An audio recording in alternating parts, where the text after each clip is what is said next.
సంగారెడ్డి జిల్లా పటాన్చెరు నియోజకవర్గం పరిధిలోని గుమ్మడిదల మున్సిపల్ పరిధిలోని బీఆర్ఎస్ ఆధ్వర్యంలో దోమడుగు గ్రామస్తులు పారిశ్రామిక వడల నుంచి పెద్ద ఎత్తున వస్తున్నటువంటి కాలుష్యం తట్టుకోలేక హైదరాబాద్ మెదక్ రోడ్డుపై బైఠాయించి నిరసన వ్యక్తం చేశారు.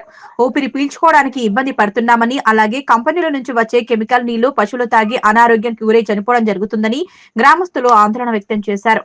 ఈ కార్యక్రమానికి బీఆర్ఎస్ మాజీ మంత్రి హరీష్ రావు వచ్చి దోమడుగు గ్రామస్తులకు అండగా నిలిచారు. ఈ సందర్భంగా ఆయన మాట్లాడుతూ దోమడుగు ప్రజలను ఈ కాలుష్యం నుంచి కాపాడాలని జిల్లా కలెక్టర్ కు అలాగే మంత్రులకు బాధ్యత లేదా అని గుర్తు చేశారు. వీలైనంత తొందరగా కాలుష్యం నుంచి ఈ ప్రజలను పశువులను కాపాడాలని ప్రభుత్వాన్ని హెచ్చరిస్తున్నానన్నారు.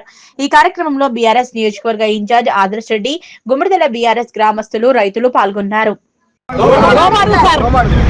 దోమడుగు గ్రామ ప్రజలందరూ కూడా ఈరోజు కాలుష్యం మీద గత కొద్ది రోజులుగా పోరాటం చేస్తూ ఉంటే ఇటు కాలుష్య నియంత్రణ మండలి అధికారులు కానీ, జిల్లా కలెక్టర్ కానీ మరి ప్రభుత్వం పట్టించుకోకపోవడం వల్ల మహిళలు, రైతులందరూ కూడా వచ్చి పెద్ద ఎత్తున జాతీయ రహదారి మీద రాస్తారోకో చేసే పరిస్థితి వచ్చింది. ఇప్పటికైనా వెంటనే కలెక్టర్ గారు జోక్యం చేసుకోవాలని, కాలుష్య నియంత్రణ మండలి అధికారులు తక్షణమే చర్యలు తీసుకొని ఈ ప్రాంత ప్రజల్ని కాపాడాలని చెప్పి కోరుతా ఉన్నాం. చెరువు నీరు మొత్తం కూడా కలుషితం కావడం వల్ల మరి ఇక్కడ భూగర్భ జలాలన్నీ కూడా కలుషితమైపోయి ప్రజల ఆరోగ్యం దెబ్బతింటా ఉంది. పశువులు కూడా చనిపోతున్నటువంటి పరిస్థితి ఉంది.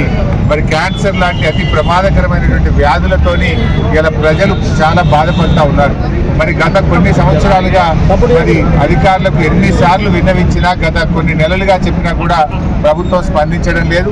పోలీస్ అధికారులు, రెవెన్యూ అధికారులు ఒకవైపు మరి కాపాడాల్సినటువంటి వాళ్ళే రక్షణగా నిలుస్తూ ఇలా ప్రజలకు అన్యాయం చేస్తూ ఉన్నారు.